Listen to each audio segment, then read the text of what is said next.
Cette idée est née d'une collaboration entre notre institution et l'ensemble des agences du système des Nations Unies, mais principalement avec l'UNFPA. Et c'est au cours de nos discussions que nous sommes arrivés à l'évidence qu'aujourd'hui que l'occasion nous est donnée d'être promus en tant que femmes à la tête de cette institution, il est de notre responsabilité de donner un coup de pouce à tout ce qui est déjà fait dans le cadre de la promotion de la femme et de donner aussi notre regard en tant que femme sur cette lutte qui a commencé depuis la nuit des temps et que nous trouvons aujourd'hui à l'étape où elle est. Et c'est de trouver comment apporter notre contribution à l'évolution de toutes ces questions concernant la promotion, l'émancipation, l'épanouissement de la femme. Je suis la première femme présidente de cette institution. Cette volonté politique est le fruit de la vision du président de la République qui a compris que impliquer les femmes dans les hautes sphères décisionnelles de notre pays donnerait un nouveau regard sur la gestion des affaires de notre pays. Donc aujourd'hui, vous êtes sans savoir qu'après notre élection en tant que présidente de l'Assemblée nationale, l'actuel gouvernement est dirigé par une dame de valeur, Madame Sidemeko Tomega Dogbe, qui a aussi dans son équipe de vaillantes femmes valeureuses. Mais en même temps, là où se trouve notre passion, c'est de voir que dans notre pays, ce n'est pas seulement au niveau de l'élite que cette promotion de la femme est assumée.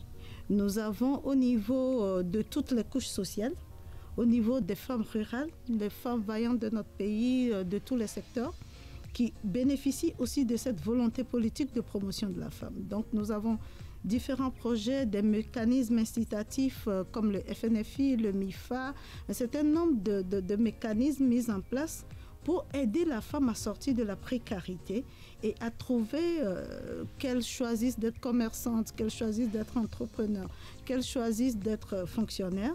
Elle trouvera un appui politique pour l'aider à avancer. Donc nous, aujourd'hui, ayant compris cette volonté politique et ayant eu cette opportunité, cette grâce d'être à ce poste de responsabilité, nous nous disons c'est le moment ou jamais d'apporter notre contribution. Et quelle est cette contribution ? Nous voyons que la plupart du temps, les jeunes filles, aujourd'hui avec les nouvelles technologies de l'information, acquièrent l'essentiel des informations par les réseaux sociaux. Or, la plupart du temps, la vérité n'est pas toujours au rendez-vous. Donc nous nous disons qu'aujourd'hui, si nous, en tant que leaders, nous pouvons leur donner la voix et canaliser les énergies pour qu'il y ait un dialogue intergénérationnel. Donc ça a été fait le 9 mars, au lendemain de la journée de la célébration de la femme, un dialogue intergénérationnel où nos jeunes sœurs ont un dialogue direct avec nous pour nous poser des questions sur la manière dont elles voient les difficultés qui sont devant elles. Et ce dialogue permettra alors de donner aussi notre regard et de leur faire profiter de nos expériences. C'est vrai qu'elles n'auront pas le rôle de dupliquer les expériences, mais elles peuvent s'en inspirer et je crois que le fait même d'être écoutées et le fait qu'on leur donne la parole peut les inciter à s'ouvrir et à nous donner une perception, leur regard du monde d'aujourd'hui et de demain qui les attend.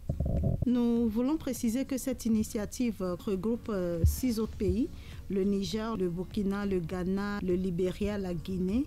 Donc ces 6 autres pays, c'est une initiative qui a commencé d'abord par un travail de terrain où nous avons travaillé de longs mois sur ce projet. C'est un projet, c'est l'aboutissement de longs mois de travail. Et ce travail de détection des jeunes filles a été déjà fait. Donc disons que ces 1000 jeunes filles sont connues. Elles ont été sélectionnées, elles ont été coachées et aujourd'hui, elles sont disponibles pour être connectées. Mais nous voulons, vous avez pu le percevoir lors du lancement, il y a un appel à aller au-delà.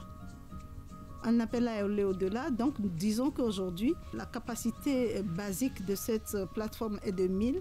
Mais si jamais la demande est là, nous sentons l'engouement et nous voyons qu'il y a un intérêt réel des jeunes filles à aller en discussion avec nous parce que nous aurons tout au long de cette période des rencontres virtuelles où des thèmes seront choisis. Nous allons animer des débats, il y aura quand même des rencontres et nous aurons aussi des échanges. Nous inviterons d'autres femmes leaders de notre continent à être impliquées. Vous avez vu aujourd'hui la vice-présidente du Libéria que nous saluons fortement. Donc, il y a une dynamique qui va se mettre en place et l'idée aussi, c'est de voir comment mettre de l'ordre dans nos idées avant le sommet de Paris.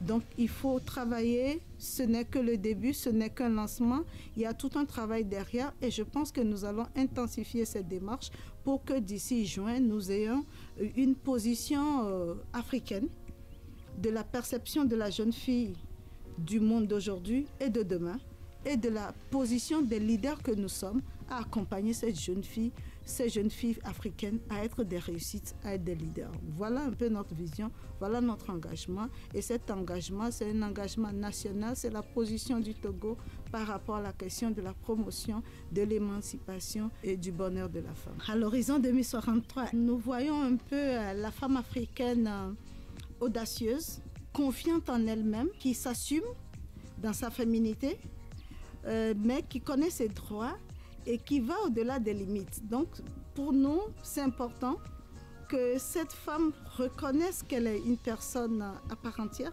avec plein de potentialités, et il ne tient qu'à elle de trouver les ressources internes et les ressources externes. Aujourd'hui, vraiment, nous voyons au niveau de nos pays un certain nombre de dispositifs qui sont mis en place au plan communautaire, au plan continental. Donc, c'est de savoir déceler les opportunités et de ne pas être trop évasif, de ne pas rêver, mais d'être dans le réel et de voir comment surmonter factuellement les contraintes qu'elle peut avoir sur son chemin. Savoir d'abord qu'il faut de la persévérance, il faut du courage, mais en y allant, on réussit, on ne peut que réussir. Donc voilà un peu le message que nous voulons porter. Nous voulons une femme audacieuse, confiante, qui s'assume et qui va au-delà des limites. Voilà cette femme que nous voulons.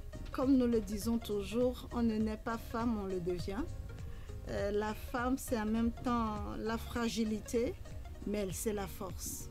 Donc, ce qui est souvent mis en avant, c'est la fragilité de la femme, sa faiblesse, mais en y regardant de près, elle est force. Donc, pour nous, le conseil, c'est d'inciter chaque jeune fille à regarder en elle-même et à pouvoir tirer de son intérieur cette force pour faire face à ce monde. Dans tous les cas, il va falloir exister. Dans tous les cas, il va falloir réussir. Donc, en se mettant dans la tête que forcément je dois exister, forcément je dois réussir, ça t'oblige à ne faire autre chose qu'à regarder en toi, à regarder autour de toi. Et surtout, nous insistons souvent sur la nécessité d'apprendre, la nécessité de servir, la nécessité d'observer ceux qui ont réussi. Nous parlons des hommes et des femmes, les réussites de tous horizons, et de croire forcément qu'il y a une étoile quelque part qui va t'aider si tu persistes, si tu cherches. Il y a une étoile quelque part qui t'attend. Donc nous voulons vraiment semer en chaque jeune fille cette graine du succès et cette graine de l'audace.